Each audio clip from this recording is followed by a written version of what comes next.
কালকে 9:30টার সময় আছে হাতি, 9:30টার সময় এসে এইভাবে ভাঙচুর করছে।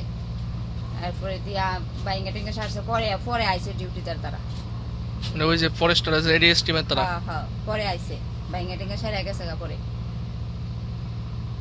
এই যে হাতির সমস্যাটা দীর্ঘদিনের সমস্যাই তো আপনার? হ্যাঁ আমরা এই 3বার ভাঙছে হাতি। হ্যাঁ সরকারি সাহায্য সহযোগিতা বা ফরেস্টার দিছে না? ফরেস্টারের থেকে কোনো সাহায্য সহযোগিতা কিছু পাইছেন না? না কিছু দিছে না। খোঁজ খবর নিছে নাকি ভাইয়া?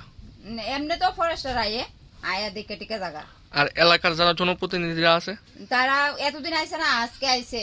আজকে আয়া সেরা একটু দেখছে, দেখে সেরা কারণ আমরা কিতা করুম কয়ে সেরা গেছে। কি নাম আপনার? আমার নাম অনিতা দাস সরকার। কোন এলাকা এটা? এটা চাকমাঘাট সুভাষ চন্দ্র পাড়া। কি চাইতেছেন আপনারা? আমরা তো চাই, আমরা তো থাকতেই আমরা বাড়ি ঘর ফালাই কই যাবো। তারা যদি আমরা কিছু সাহায্য করতো তাহলে তো আমরা থাকতে পারি, বাঁচতে পারি। আমরা ফুলাফান লয়ে আমরা কই যাবো।